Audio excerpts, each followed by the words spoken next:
Welcome to the Pathways to Stillness podcast series. I'm Dr. Gary Irwin Kenyon. I'm a gerontologist and a Tai Chi teacher. I decided to create this series after receiving many heartfelt responses to my book, Pathways to Stillness, Reflect, Release, Renew, which is available on Amazon, Indigo, Friesen Press, and in audiobook form from Audible and iTunes. You're also invited to check out my website, pathwaystostillness.org. As with my book, this podcast invites you to a conversation about how it is possible to discover your own pathways to meaning, peace, and stillness, even during these times of heightened anxiety, confusion, and rapid change. We are helped on our own journey to stillness by listening to the wisdom in each other's stories. Chapter 6 in my book is titled Finding Your Way, and gives you guidelines for your exploration, as well as examples of those who have discovered meaning and stillness in their lives. Previous guests have included Thomas Moore, Care of the Soul, and Dr. Bill Randall, co-founder of Narrative Gerontology. In this series, I am in conversation with Mark McGuire, owner of McGuire Chocolate and Cafe in St. Andrews, New Brunswick. In this second episode, Mark continues to share the journey of his chocolate company and cafe, which he operates with his wife Victoria. Mark also gives us guidelines for discovering our own pathways to stillness and his vision of the future. You've already talked about the process. Maybe say a few more words about how long it takes to actually make. People would walk into even to your shop and say, buy a chocolate bar.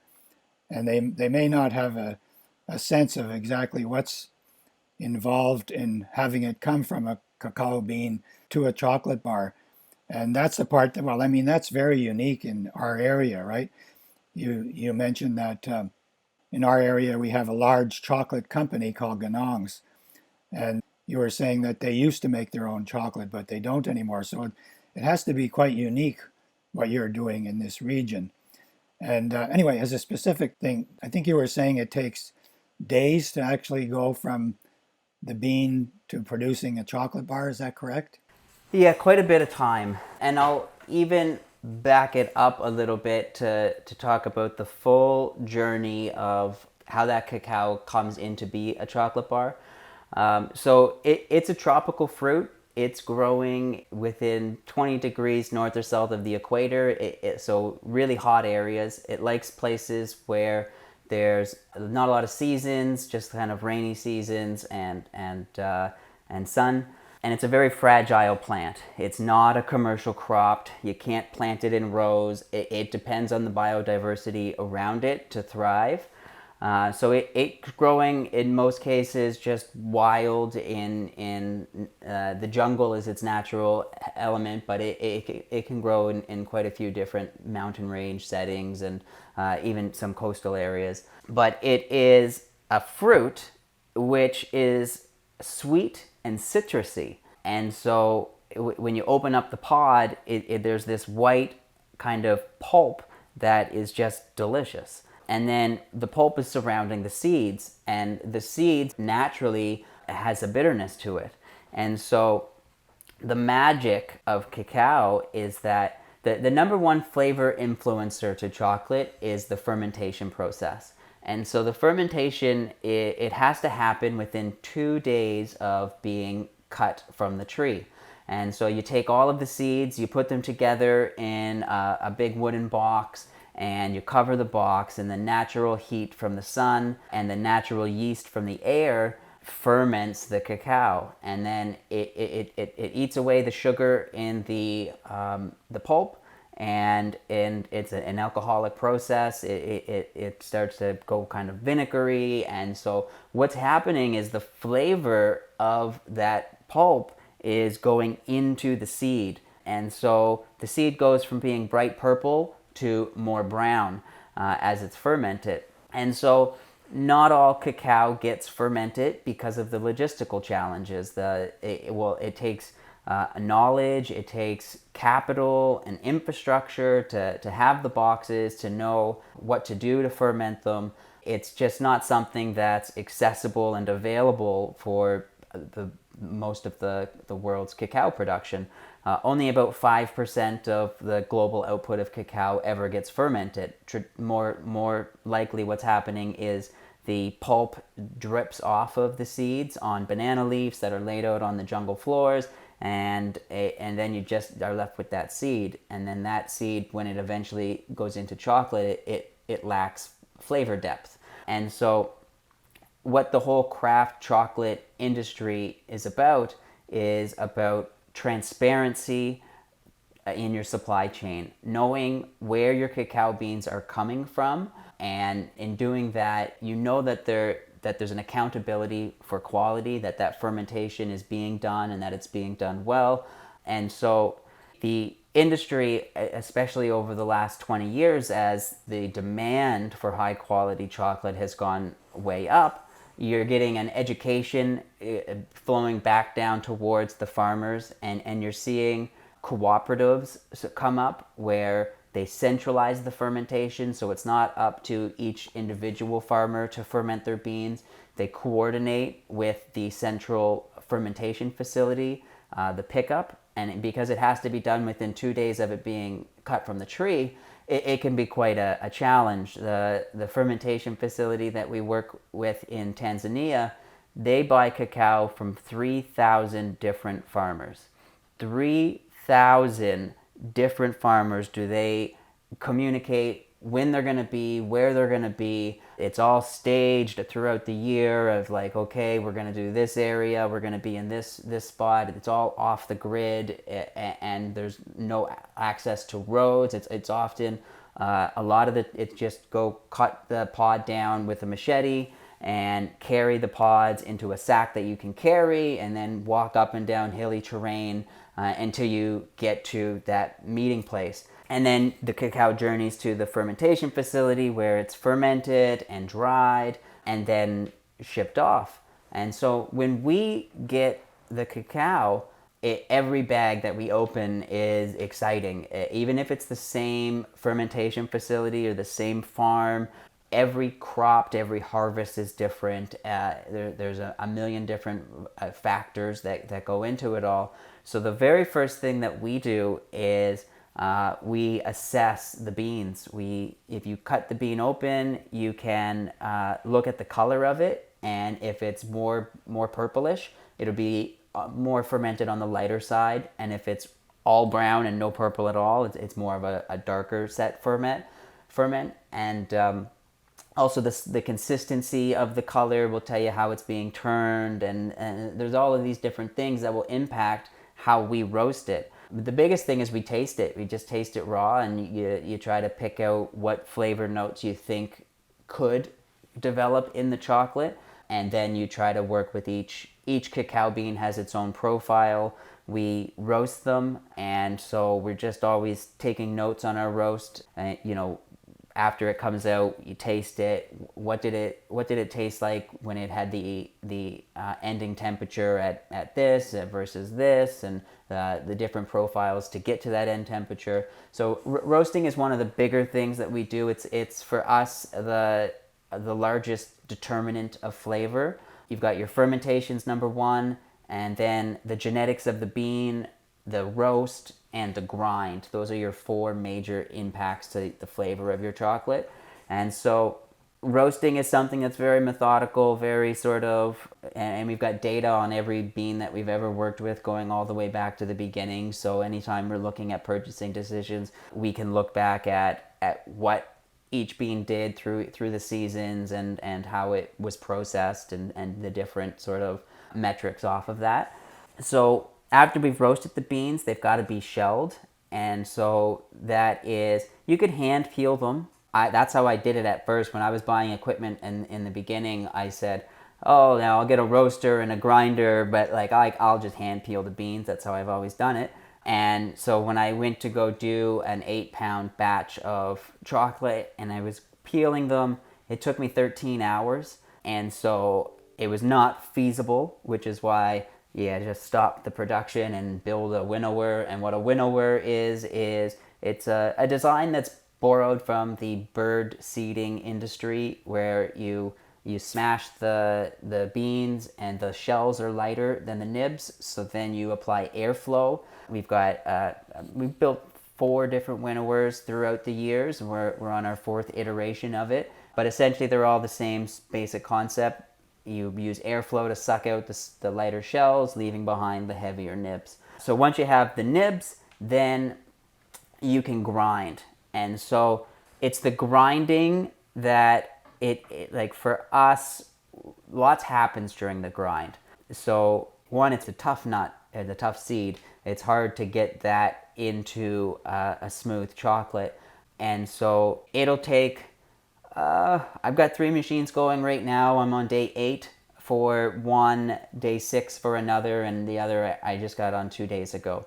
But they'll go anywhere from 7 to 9 days, and so we'll take it off. We measure the microns, so your tongue can only taste 30 microns. Anything below that, your tongue doesn't have the ability to decipher that. So we'll take it below 30, and that's one criteria for coming out of the machine. And the other is the flavor itself. So it just like a spice, when you crack it, it's very aromatic, it's very powerful, it's very like at the beginning. And then as it's grinding, the melangers are big, heavy granite stones, and the base of the bowl is granite, and it spins. And so as it's the weight of the stones makes the chocolate finer and finer, the air is also touching the chocolate, and then that's smoothing out the flavors. So you can blow past some volatile flavors that you don't want in your chocolate, but you can also blow past some delicate flavors that you do want in there. So it's a kind of a fine art on figuring out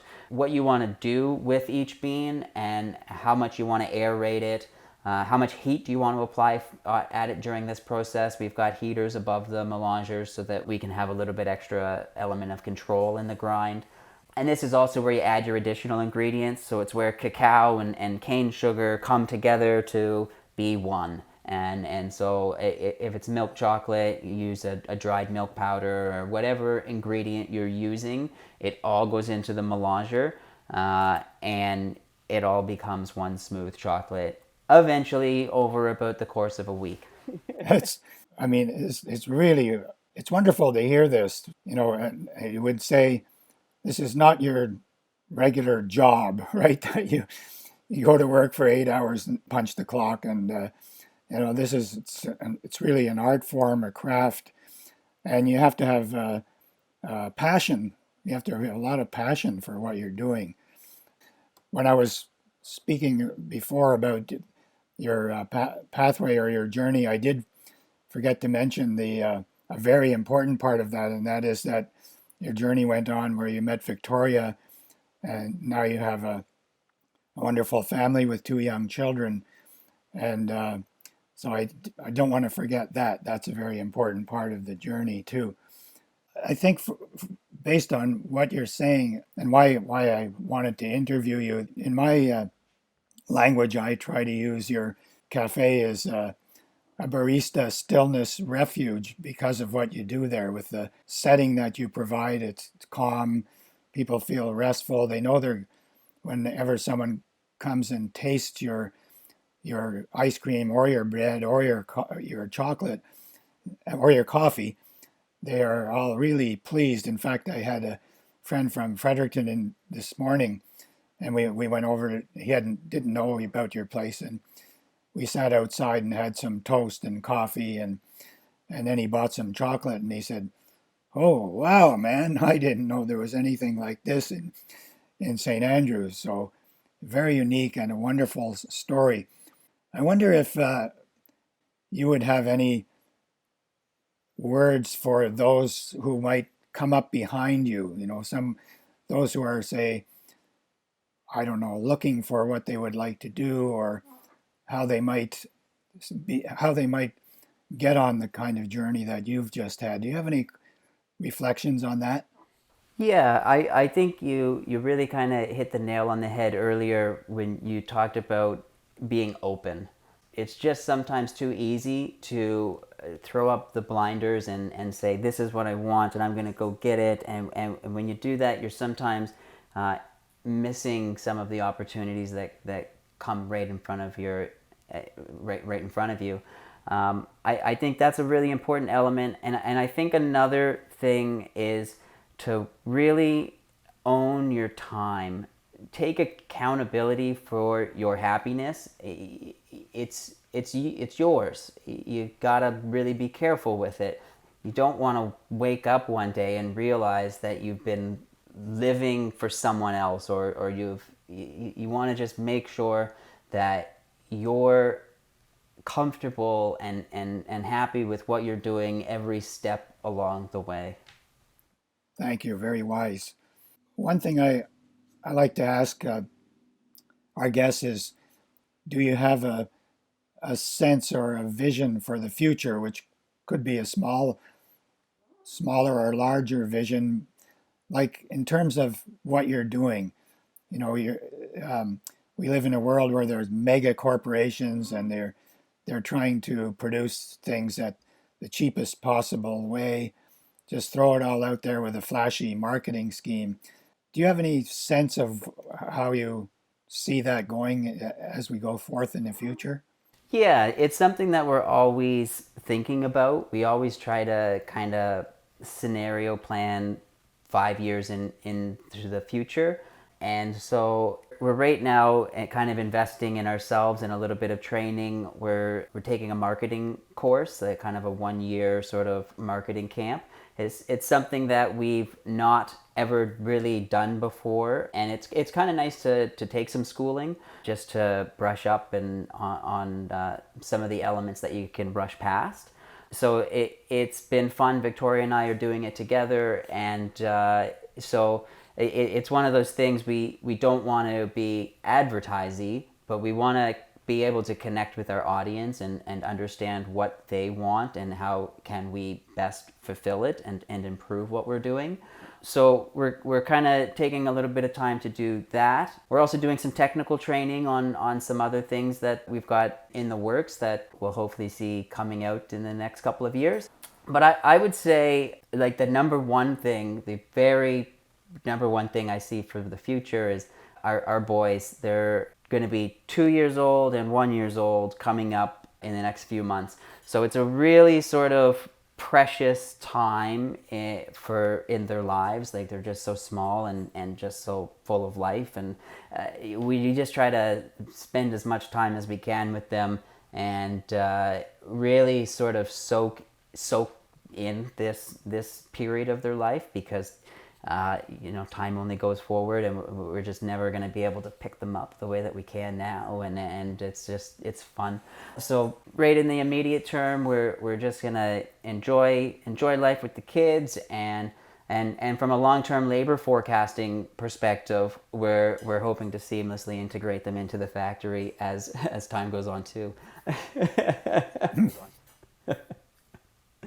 But yeah, that's it. We just want to make sure that we're maintaining a high level of quality in our products, and any new avenue that we venture into, that we're making sure that we're doing it on the foundation of our core values, and that's really just ingredient integrity and simplicity, high quality, short ingredient lists.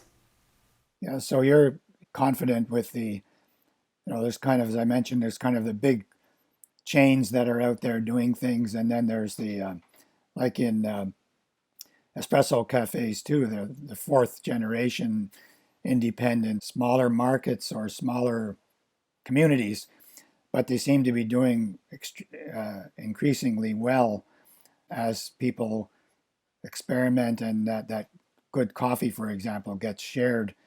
More people are starting to look for that, that's where I see what you're doing. It helps to improve quality of life for people. They're getting something healthy and something that tastes good, and I think that helps to move it in that direction with the big giants out there.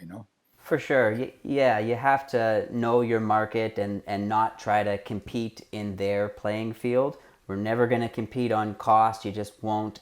You have to differentiate with quality, and then know your market, and try to serve the people who appreciate what you do. Well, Mark, this has been wonderful, and thank you very much for being a guest in the Pathways to Stillness podcast. And I look forward to seeing you on a regular basis at your cafe in St. Andrews. So thanks for coming. Absolutely. Thanks so much for having me, Gary. Thank you for listening to the Pathways to Stillness podcast series. My book, Pathways to Stillness, Reflect, Release, Renew, is available on Amazon, Indigo Chapters, and Friesen Press. It is also available in audiobook form from Audible, Amazon, and iTunes.